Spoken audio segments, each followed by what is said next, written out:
L'enregistrement a débuté. Le webinaire peut donc commencer. Petite dia, mais rapide, c'est juste pour, si vous ne connaissez pas bien Teams, les fonctionnalités. Donc, il est important de regarder les petites icônes. Vous avez la caméra que vous pouvez activer, désactiver, le microphone. Donc, si possible, le désactiver pendant le webinaire, mais n'hésitez pas à le réactiver si vous souhaitez prendre la parole. Le partage d'écran, ça c'est pour moi qui partage mon écran ici. Levez la main, vous avez ce petit onglet, comme ça moi j'ai une petite main jaune qui apparaît sur mon écran et je peux vous laisser la parole. Vous avez une petite bulle de discussion. Si vous voulez, il y a un petit fil de discussion qui est disponible où on peut mettre des messages. Normalement, je les vois en temps réel, mais il est possible que j'y réponde seulement après. Donc voilà. Hop. Je vois qu'une personne nous rejoint. Bonjour, bonjour. Bienvenue au webinaire. Donc voilà, Bonjour. bonjour. Je continue. Donc on vient de débuter, donc il n'y a pas de souci. J'ajoute au fur et à mesure. Là, on faisait juste le petit point sur euh, les fonctionnalités de Teams. Voilà. Hop, je ne suis pas sur la bonne dia. Voilà, alors les objectifs du webinaire, c'est de mieux comprendre le stress, d'où ça vient, faire la différence entre le stress, l'anxiété et l'angoisse, d'identifier son propre stress, de découvrir des outils concrets, c'est vraiment ça en fait que vous venez chercher. Attention qu'il y a peut-être beaucoup d'outils, comme dans tous les autres webinaires que je propose. L'idée, c'est que je dépose l'information. Après, n'hésitez pas à revenir vers moi pour avoir plus d'informations sur les outils ou pour pouvoir les mettre en pratique, hein. Et alors, renforcer les ressources que l'on a. À la fin du webinaire, il y a toujours le digipad sur lequel je vais déposer la vidéo enregistrée du webinaire, ainsi que les fiches outils qui s'y rapportent, ainsi que la présentation aussi ici du PowerPoint. Donc, n'hésitez pas à aller consulter ce digipad. Je vous remettrai le lien de toute façon lors d'un retour. Donc, il n'y a pas de souci, revenez vers moi si jamais j'ai oublié ou quoi que ce soit. Les fiches outils sont entièrement téléchargeables, elles peuvent être imprimées. Et comme je vous ai dit, sélectionnez les outils qui vous semblent pertinents dans votre situation. Qu'est-ce que le stress? Le stress est donc une réponse biologique et psychologique normale. Tout le monde a un peu de stress, à des échelles différentes évidemment. Donc c'est normal de l'organisme face à un changement qui est perçu comme exigeant, qu'il soit positif ou négatif. Ça, c'est la définition que vous allez retrouver dans le dictionnaire, peu importe, mais c'est la définition de base du dictionnaire, de base du stress. Il y a une petite vidéo qui est vraiment bien faite sur Arte, Le stress nous fait-il du bien? Je vous ai mis le lien et le QR code. Je ne vais pas vous la passer maintenant parce que dans un webinaire, ça n'a pas beaucoup de sens. Mais par contre, je vous invite vraiment à aller visionner cette vidéo qui apporte plein d'informations intéressantes sur le stress. Voilà.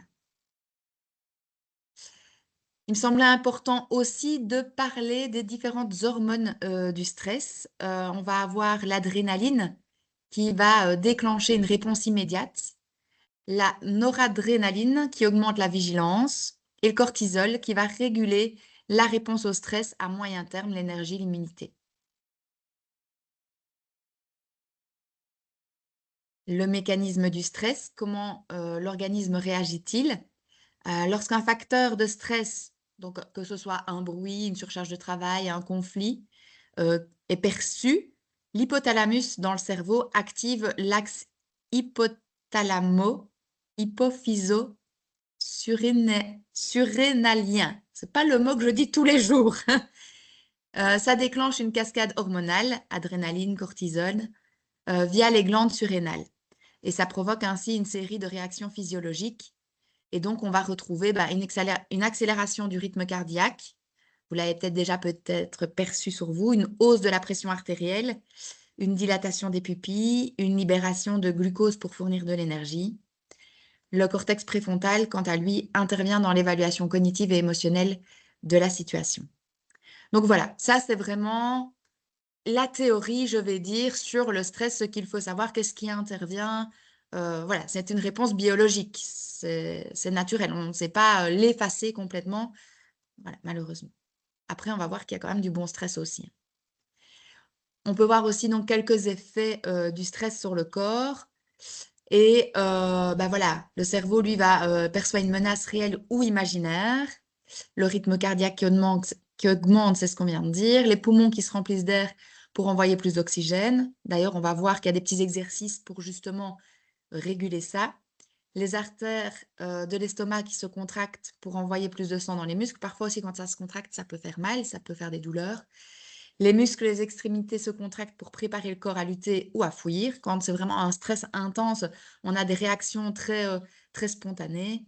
Et le foie, quant à lui, il sécrète du glucose en grande quantité pour libérer davantage d'énergie.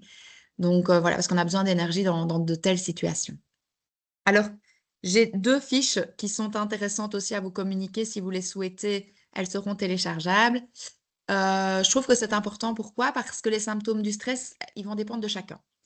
Et donc, le petit exercice à faire ici, c'est de prendre cette fiche et de se dire: «Bon, OK, moi, dans mon cas, bah, où est-ce que je ressens les symptômes du stress? Sur quelle partie de mon corps? À quel niveau?» Et donc je trouve que c'est déjà intéressant de prendre conscience de ça. En tant qu'adulte, on a un peu plus facile. Un enfant, lui, par contre, pouvoir dire si c'est un symptôme du stress ou pas, c'est très, compliqué. En tant qu'adulte, on a un peu plus facile, mais vous allez voir que c'est un exercice quand même qui demande beaucoup de connaissance de soi. Et donc, je propose, donc là, il y a 2 infographies, hein, ça vous pouvez choisir celle que vous voulez, mais de faire ce petit exercice, pour vous, à domicile et vous aurez cette fiche outil qui sera disponible dans le digipad. Alors, il existe différents types de stress et c'est important quand même de dissocier, on va dire, à 2 niveaux. Alors, on pourrait faire d'autres dissociations, mais évidemment, bah, voilà, moi, j'essaye de balayer sur 1 heure tout un contenu. On va se limiter à 2 types de stress. Le bon stress dit stress et le distress dit mauvais stress. Donc, voilà, ils sont vraiment inverses. Dans le stress, bah, c'est un stress positif, c'est un moteur, c'est ce qui me fait avancer, c'est voilà. En général, c'est de courte durée, c'est pas un stress qui va, durer, sur le temps, sinon on passe vers du distress et ça va me mettre en action, ça va le stimuler, ça va me donner de la motivation, contrairement au distress qui lui va avoir les effets inverses. C'est un stress négatif qui va envahir, on va plus qu'avoir que ça en tête, on va ruminer souvent, c'est un peu un mot qu'on utilise, ça peut durer longtemps et là, ça dépasse un peu nos capacités d'adaptation et donc du coup, parfois, ça peut même entraîner de la procrastination. On peut vraiment, perdre ses moyens aussi, complètement. J'imagine, par exemple, on passe le permis de conduire, voilà, on perd tous ses moyens, on grille les feux rouges, enfin bref, ça, le stress, il est pas bon, quoi.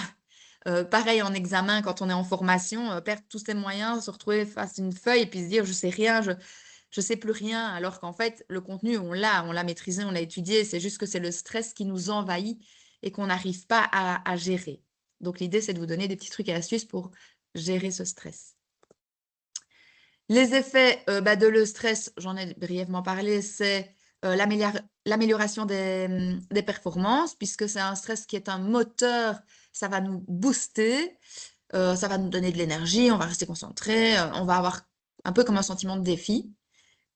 Avec le distress, bah, là, on va avoir de la fatigue parce que déjà, on va pas dormir beaucoup puisqu'on va beaucoup cogiter, on va avoir de l'anxiété qui va arriver, le sommeil va être troublé, on va pas avoir de bonnes performances puisque justement, on va se retrouver un petit peu là dans le flou et ça peut avoir vraiment un impact sur la santé, sur l'alimentation, sur, les douleurs d'estomac et cetera. Des exemples, mais ça, vous pourriez lister, des exemples qui vous sont propres. Pour le du bon stress, ben, quand on veut relever un challenge, préparer un projet important, j'imagine par exemple, je sais pas moi, des personnes qui veulent se marier, bah, voilà, c'est un chouette projet, normalement, on doit être assez content de le préparer, c'est un bon stress. Contrairement à, du mauvais stress où là, on va le voir quand on a une surcharge de travail, qu'on voit pas le bout du tunnel, qu'on a une to-do list, qu'on voit pas à la fin, une pression constante, que ce soit de la hiérarchie ou qu'on se mette tout seul une pression, ça peut arriver aussi, c'est, la pression qu'on va se mettre, tout seul. Donc va falloir apprendre aussi à, éviter de se surcharger. Là, je vous invite à aller donc, consulter, si vous l'avez pas, consulté, le webinaire sur les outils, de gestion de l'organisation pour pouvoir justement apprendre à gérer son temps avec, par exemple, bah oui, il y a les to-do list, mais comment les organiser avec la matrice d'Eisenhower, etc., qui vont normalement être des outils pour vous aider. Et évidemment, bah, vous revenez vers moi si vous voulez mettre en place cet outil. Alors, je vous ai parlé aussi dans les objectifs qu'on allait faire une petite distinction entre le stress, l'anxiété et l'angoisse. Le stress, c'est vraiment une réponse qui est normale, hein, qui est biologique, comme on l'a dit, une réponse normale de l'organisme face à une situation. L'anxiété, là, ça va être une peur qu'on va anticiper. Et en général, on va la rendre un peu disproportionnée, sans une cause vraiment réelle. Je suis actuellement dans un moment où mon fils passe son CEB. Eh ben, on est en plein dedans là parce que je pense que l'atmosphère était assez anxiogène, c'était un stress, etc. Hier, première épreuve, il ressort de là. Bah, en fait, ça va, c'était pas si compliqué que ça. Oui, mais bon, voilà, c'est quelque chose qui avait généré quand même de l'anxiété. Alors, je dis pas que ce matin, il n'était pas stressé, mais par rapport à hier, voilà, il y a une nuance. Le mal de ventre était déjà différent. Et puis alors, il y a l'angoisse. L'angoisse qui, elle, est une forme plus intense. Et là, il y a beaucoup plus de symptômes physiques qui vont s'y associer avec vraiment, bah voilà, on peut avoir des vertiges, enfin, suer, etc. Donc, vraiment des douleurs à l'estomac, des crampes au ventre, enfin voilà. Donc l'angoisse aussi, là, est à une autre échelle. Donc là aussi, quand vous identifiez les symptômes sur votre corps, il faut pouvoir se dire, est-ce que c'est les symptômes du stress, de l'anxiété ou de l'angoisse?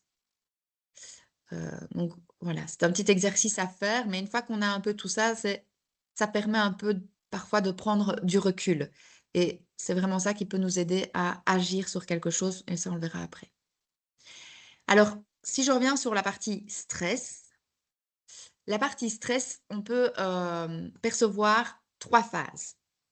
On va avoir la phase d'alarme, c'est une alerte, hein, on commence à se dire: «Oh là là, je sens que le stress arrive, je sens des palpitations», enfin voilà. Puis on peut avoir la phase de résistance avec les adaptations et puis la phase d'épuisement, parce qu'on a une surcharge, ou de résilience. Cette phase peut vraiment être heu, dans les 2 «catégories» entre guillemets et donc c'est de pouvoir aussi vous situer, mettre son curseur. Si vous deviez situer votre stress aujourd'hui, maintenant, ou quand vous êtes face à un examen, avant de démarrer un examen, c'est de placer son curseur. Où est-ce que j'en suis? Est-ce que ça va, je gère mon stress? Est-ce que je suis complètement envahie par le stress? Et donc se dire, bah tiens, je suis dans quelle phase? D'accord? Voilà. On retrouve ici bah, les différentes phases.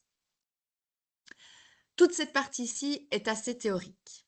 Maintenant, c'est important aussi de pouvoir apprendre à agir. Alors, agir sur la perception du danger.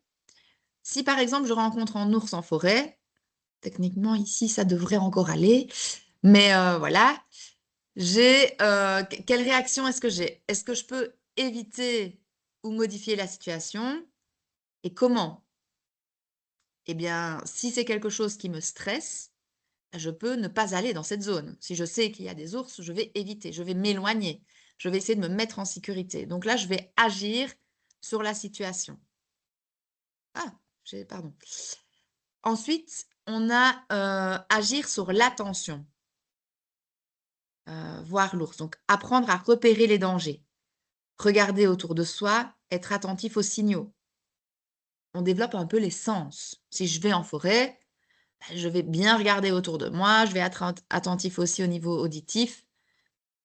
Donc ça, voilà, c'est au niveau du danger qui est perçu. Et puis, il y a aussi agir sur la perception. Il faut se poser la question, est-ce que c'est vraiment dangereux? Ici, techniquement, c'est pas recommandé en tout cas. Ne pas imaginer le pire par rapport à la réalité. Quand on regarde ici, danger, anticipé, là, c'est par exemple mon avion pourrait se cracher. Du coup, on va jamais prendre l'avion. D'accord? Donc là, on peut agir sur la perception.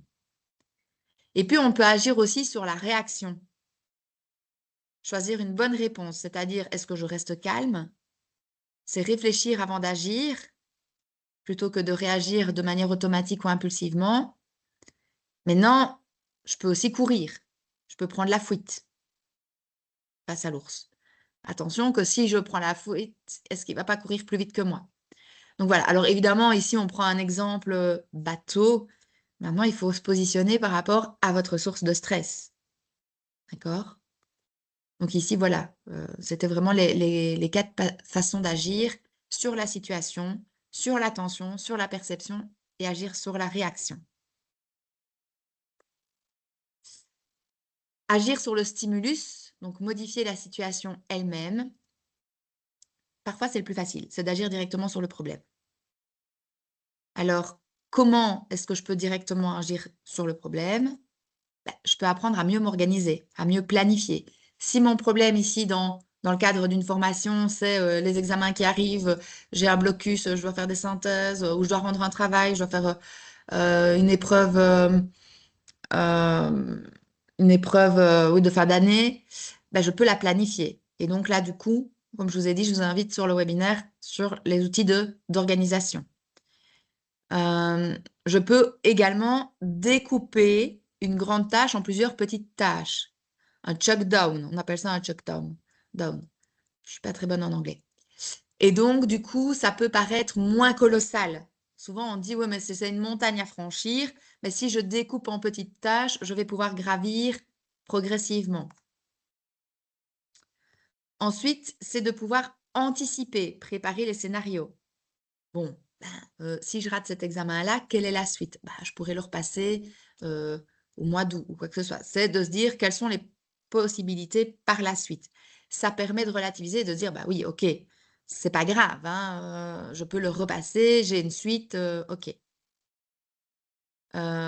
Prendre du recul donc pour relativiser.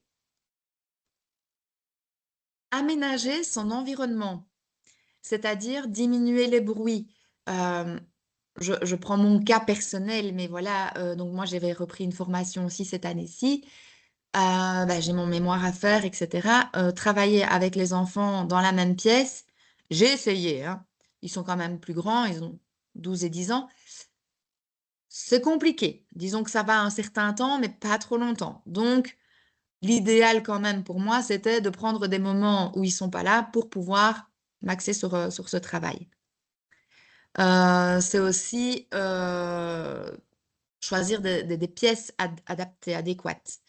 On peut aller à la bibliothèque, on peut sortir de chez soi si on sait que quand on est chez soi, on procrastine, qu'on voit le linge, qu'on voit le lave-vaisselle et qu'on se dit oh, je vais toujours m'interrompre. On peut aussi changer de lieu si on n'arrive pas à se mettre des limites. Pour ça, de nouveau, il faut bien se connaître. D'accord? Donc, il faut tester et puis se dire, ah bon, ça fonctionne pas. Franchement, j'ai pas bien bossé. Du coup, je vais changer de lieu parce que là, je vois que je suis beaucoup plus assidue. D'accord? Euh, Parfois aussi, il faut, dans certains cas, par rapport à une situation, parfois, fuir la situation peut aussi être porteur. Je ne dis pas qu'il faut fuir à chaque fois. Je pense que ça va vraiment dépendre du contexte de la situation. Mais bon, s'il y a l'ours, voilà, faut réfléchir, mais il faut peut-être fuir quand même. Alors, agir sur les signaux d'alarme. Donc, il y a tout ce qui est signaux émotionnels, hein, l'irritabilité, la nervosité, l'anxiété, les sautes d'humeur, etc. On va retrouver, j'ai pas affiché, pardon, les signaux mentaux, difficulté à se concentrer, pensée qui tourne en boucle, etc. Les trous de mémoire, voilà. On va avoir les signaux de comportement, on va dire, donc la procrastination, ne pas avancer, tourner en rond et revenir toujours sur la même dia, par exemple. Voilà, voilà, ne pas, ou sur le même chapitre et ne pas passer au chapitre suivant. On va avoir aussi les signaux émotionnels, hein, la tristesse, etc., qui peuvent rentrer en ligne de compte. Alors, pour pouvoir agir sur les signaux d'alarme, il faut aussi pouvoir évaluer l'intensité du stress. C'est bien de pouvoir se situer et de se dire, Est-ce que je suis un peu stressée, beaucoup stressée? Est-ce que je suis stressée, angoissée ou, stressée, angoissée ou je remonte, hop, stressé, angoissé ou anxieux? Voilà, je cherchais le mot que je ne trouvais plus et donc il va falloir noter l'intensité sur une échelle, graduer un petit peu. À quel point mon corps réagit? Est-ce que c'est faiblement? Là, je vous invite à reprendre cette fameuse fiche avec les différents symptômes sur le corps. Est-ce que ça agit faiblement? Est-ce que c'est quand même assez inconfortable? Ou est-ce que vraiment ça me procure des douleurs et que ça me met vraiment dans un état, où je ne sais plus rien faire, quoi?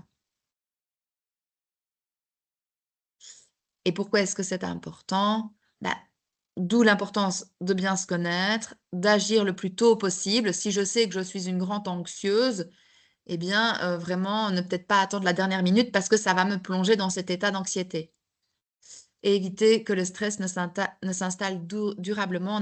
On appelle ça le stress chronique, donc qui revient tout le temps. Donc, voilà, il faut pouvoir agir sur ces éléments avec des petits outils dont je vais parler. Avant de rentrer là-dedans, c'était important aussi pour moi de vous parler de la régulation émotionnelle, puisque pour pouvoir identifier son stress, il faut pouvoir aussi identifier les émotions qui y sont liées. Il faut pouvoir en parler, l'exprimer à votre entourage ou à d'autres personnes. C'est mon rôle aussi, en tant que Learn Coach ici au CFI SPA Le Mozan, c'est de pouvoir échanger avec vous.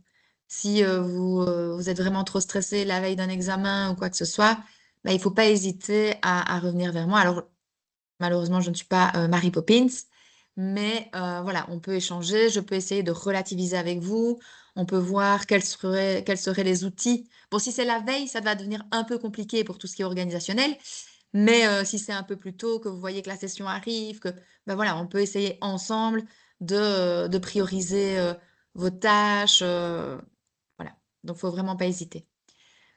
Comprendre comment, ça se manifeste, se poser des questions. Je vois que j'ai oublié un S à question, parfait. L'auto-hypnose pour réguler et puis alors, la technique du rire. Alors moi, je vous propose des petites choses. Maintenant, ça ne veut pas dire que je mets tout en place, mais sur moi, hein, je veux dire. Donc, par exemple, la technique du rire, moi, je ne la pratique pas spécialement, mais je sais qu'il y a des personnes qui vont, s'octroyer, des moments pour aller voir des vidéos pour juste rire et apparemment, c'est vraiment quelque chose qui peut agir au niveau de la régulation émotionnelle. Donc voilà, c'est une technique, qui peut être mise en place, si on le souhaite. Le stress, c'est donc une question de perception. Il faut se rappeler, donc pour relativiser justement, qu'un défi n'est pas un danger. Il faut identifier ses capacités réelles, se dire: «Bah, en fait, j'en suis capable. Maintenant, le stress me mange un peu, mais j'ai les capacités de». Se rappeler des réussites qu'on a, passées, tout ce qu'on a déjà réussi. Heu, Même si on a vécu des échecs, on a vécu aussi des réussites. Utiliser des pensées positives réalistes. Moi, ce que j'utilise pour ça, j'ai un petit bocal avec plein de petites, pensées positives et j'aime encore bien le matin, je pioche une pensée positive et c'est toujours agréable, ça donne le sourire, ça met de bonne humeur. Vous avez aussi, tout un temps, je faisais ça aussi, il y a des thés ou avec des petites phrases positives. Enfin voilà, pour démarrer la journée, c'est toujours bien sympathique. Et alors donner du sens. Bah, je suis en apprentissage, pourquoi? Qu'est-ce que ça peut m'amener? C'est vraiment un peu se projeter toutes les conséquences positives que ça peut avoir. Et se rappeler, ne surtout pas oublier que s'il n'y a pas d'erreur, alors il n'y a pas d'apprentissage. Un apprentissage, ça passe par une erreur. Ce que souvent je disais, enfin je dis, c'est que si vous savez déjà, bah, vous n'avez pas besoin de l'enseignant ou du formateur. Vous êtes là pour apprendre. Donc c'est normal qu'il y a des erreurs. S'il n'y a pas d'erreur, c'est que vous savez déjà. Donc vous n'avez rien appris. Après, ça permet vraiment de dédramatiser les erreurs. Et vu que l'erreur peut être parfois source de stress et d'angoisse, c'est important de le faire. Des petites choses qu'on peut se rappeler aussi, c'est Bah, tu sais déjà pédaler, il faut juste ajuster le terrain. Et donc, par exemple, on peut passer un examen, le rater et se dire, bon, bah, c'est pas pour ça que tout est perdu. J'ai déjà de bonnes bases, bah, je vais devoir ajuster un peu mieux pour la prochaine fois. Ce n'est qu'une petite partie de ma vie, ce n'est un moment donné. La récupération n'est pas une récompense, c'est une nécessité. Ce n'est pas l'événement qui crée le stress, mais l'interprétation que l'on en fait. Et donc, on revient sur les perceptions. D'accord? D'où l'importance de bien cibler les différentes perceptions. Comment bien gérer mon stress? Bah, sur une bonne hygiène de vie, ça c'est la base. Alors là, j'ai pas beaucoup d'impact, là-dessus. Je veux bien vous faire des petits plats, mais ça va être compliqué, si je dois, les faire pour tout le monde. Mais en tout cas, bah, voilà, adapter son sommeil, une alimentation, équilibrée, des activités physiques qui font du bien. Ça peut être juste aller marcher, 1/2 heure après avoir mangé, ça permet vraiment, de se ressourcer. Des techniques de respiration, il y a des applications pour ça, de respiration, de méditation, de yoga. Le soutien social, surtout éviter l'isolement, même si en période, par exemple, d'examen, on sait que souvent on est focus sur les examens: «Non, je peux pas, j'ai ça, j'ai ça». On ne dit pas qu'il faut aller, faire des guindailles tous les jours, c'est pas ça, mais c'est s'octroyer: «Écoute, oui, aujourd'hui, écoute, on va aller boire un verre, je m'octroie 2 heures, ça va me faire du bien, je m'y remettrai après». Et puis parfois, quand c'est vraiment trop intense, il y a toujours aussi l'accompagnement médical et psychologique qui peut être une aide. Alors, je disais que je n'étais pas Mary Poppins, mais donc voici quelques petits outils intéressants. Les aliments anti-stress, donc ça aussi, hein, vous pourrez le revoir dans la présentation. Euh, Bah, vous voyez un petit peu les différentes catégories, ce qui est intéressant de manger. Un peu tout le temps, hein, entre guillemets. C'est pas, juste, avant un examen, c'est c'est au quotidien, mais ça permet vraiment de favoriser au niveau de la concentration, de la régulation émotionnelle et cetera. Ça aide vraiment au niveau, du cerveau et donc ça vous met dans de meilleures conditions.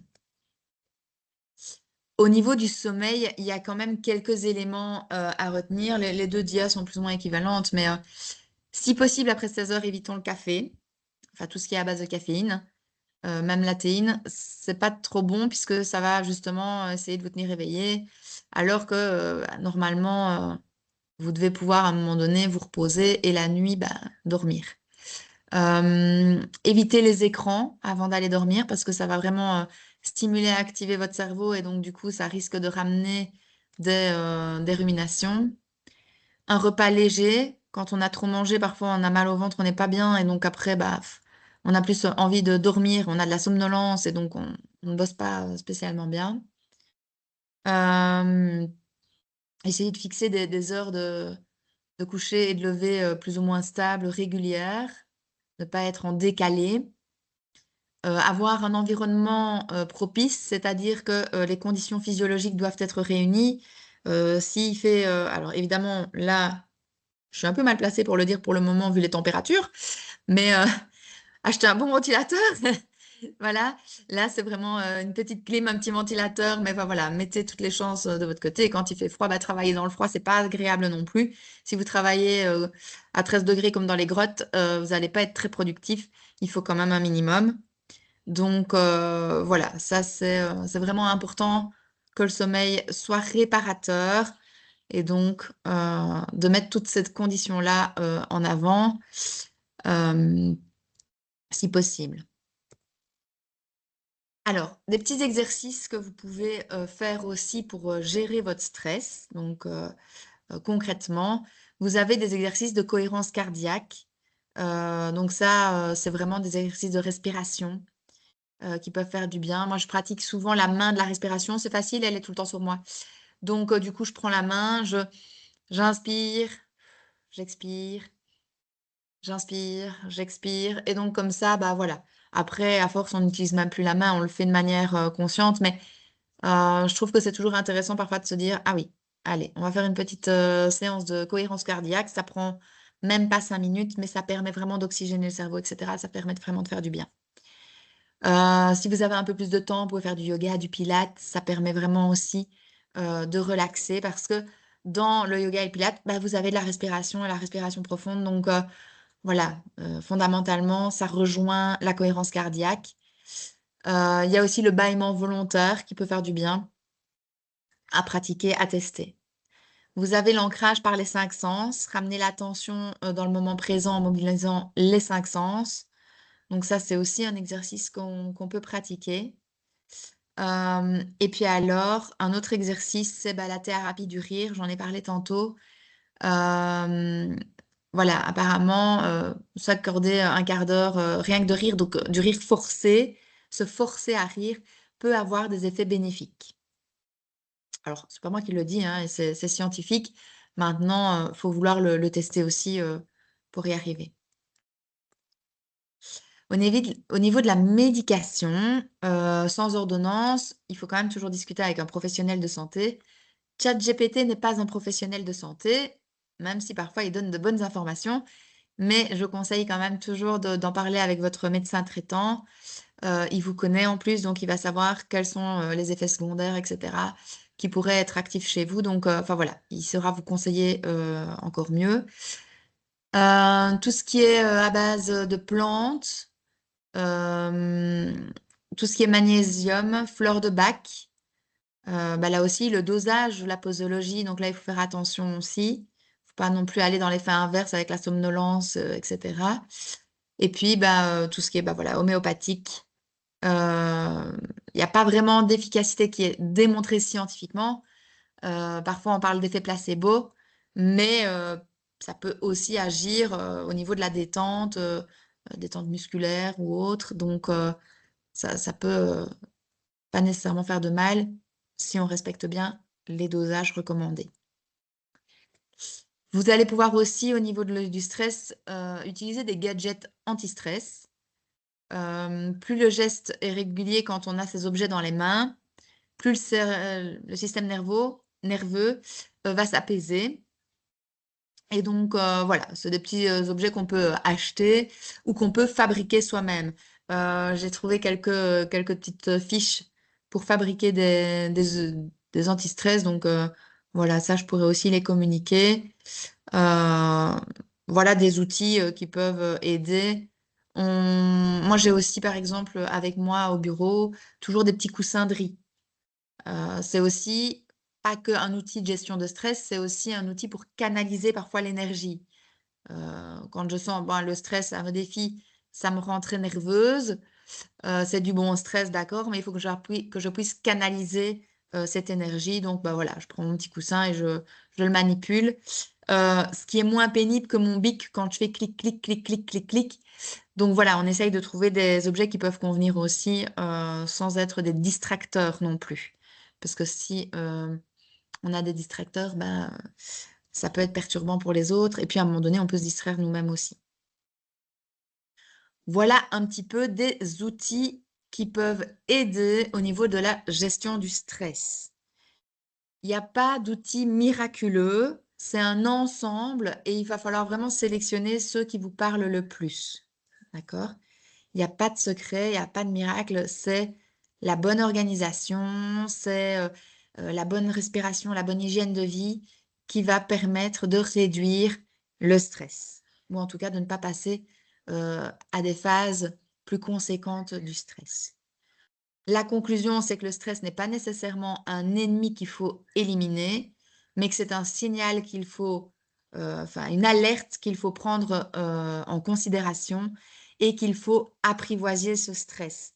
Pour ça, j'en reviens au début du webinaire, c'est-à-dire bien identifier les différents types de stress, bien identifier quels sont les symptômes sur vous. Et donc, voilà, c'est un petit peu grosso modo tout ce que je peux communiquer au niveau du stress. Et donc, moi, ce que je vais faire, c'est que je vais glisser dans le digipad les différents petits outils proposés. Comment pratiquer la cohérence cardiaque? Ben, il y a différentes petites fiches qui peuvent vous aider. Il y aura les fiches pour pouvoir situer les symptômes du stress. Et si vous avez besoin d'autres éléments, n'hésitez pas, si je ne les ai pas déposés, à revenir vers moi. Voilà, voilà pour le webinaire sur la gestion du stress. Je vous propose de réactiver vos micros et d'intervenir si vous avez la moindre question. Je peux toujours revenir en arrière si vous le souhaitez. Est-ce que vous avez des questions Non, je n'ai aucune question par. Allez-y. Non, je disais simplement que pour moi, c'était très clair. Donc, Voilà. Ouais. Oui, pour moi aussi, c'est très clair, super. Franchement, super bien fait. Des nouveautés, enfin voilà, il y a des choses que vous avez quand même apprises au niveau des différentes phases, des symptômes, etc. Enfin, est-ce que souvent on connaît un peu le stress, hein, on sait, on a déjà de l'expérience de vie, donc, mais prendre du recul, c'est surtout ça en fait qui va vous aider à le mieux gérer. Et donc pour prendre ce recul, il faut avoir une meilleure connaissance de ce que c'est que le stress et de pouvoir se situer dans les différentes étapes de son année, de sa vie, voilà, pour voir où est-ce que je me situe et comment est-ce que je peux réagir face à ça. Donc voilà. Et c'est vrai que le truc de gérer le stress par le rire, c'est pas mal du tout. Parce que, enfin, moi, j'adore les vidéos de comiques, donc c'est le genre de truc qui pourrait te détendre entre deux cours et auquel je n'ai jamais pensé. Voilà. C'est vrai que des petits vidéos gags, on fait plus ça. Avant, il y Ouais. avait ça sur TF1, vidéo gag, le dimanche, je crois, c'était assez sympa. Bon, après, il y a plein d'autres techniques pour la technique du rire, hein. Nous, on nous avait passé lors d'une formation des enfants, des bébés, des jeunes enfants qui se prennent un fou rire. Bah, inconsciemment, après deux, trois vidéos, bah, on rigolait de voir les enfants sourire comme ça parce que on se dit, oh, bah, la spontanéité, la naïveté, tout est perçu en même temps. Et au final, de les voir rire, ben, on se mettait à rire. Et c'est vrai qu'on est sorti de là bah, avec le sourire. Et voilà, je me dis, bah, pourquoi pas, alors peut-être pas toujours regarder les mêmes vidéos, mais je pense qu'il y a tellement de contenu sur Internet qu'il Oui, y a c'est moyen ça. de trouver des petites vidéos qui nous font sourire, Oui, même au ou des quotidien. morceaux, ou des morceaux de spectacle de comédiens français. Voilà. Oui, il y a des chouettes sketchs, enfin voilà. Oui, voilà. Donc ça peut vraiment être utile. Ok. Moi, si vous n'avez pas d'autres questions, je ne vais pas vous tenir plus longtemps. Il y a aucun souci. Je, je suis de toute façon toujours disponible par la suite. N'hésitez pas à revenir vers moi, que ce soit par mail, par téléphone. On peut fixer des rencontres, on peut faire des visios. Je n'ai pas reparlé des différentes modalités du Learn Coaching, mais au niveau de l'accompagnement, voilà, ça peut être pour ces outils-là et tous les autres outils qui sont déposés sur le Digipad que je continue à alimenter. Et d'autres outils, vous pouvez aussi revenir vers moi. Tiens, j'ai vu tel outil au cours. Est-ce que tu connais? Est-ce qu'on peut l'adapter ensemble? Voilà, c'est vraiment le principe de l'accompagnement pendant votre formation. Ça va? Ok, merci beaucoup en tout cas. Ben, de rien. merci Et beaucoup, Lucie. ben, je vous souhaite alors une excellente journée sous le soleil actuellement. On verra si Oui. on va le garder ou pas. Mais, et je vous souhaite aussi, bah, si vous êtes en période d'examen, beaucoup de courage. Et si vous reprenez donc une formation en septembre, bah, on aura peut-être l'occasion de se revoir d'ici là ou de s'entendre par téléphone ou ou de s'écrire. Mais n'hésitez pas à la moindre question à revenir vers moi. Ça va? Ça va, merci beaucoup. Ça va, merci. Merci Et bonne beaucoup. journée à vous. Bonne journée à tous. Bonne Merci. journée à vous, oui. Bonne journée. Au revoir. Bonne journée. Au revoir.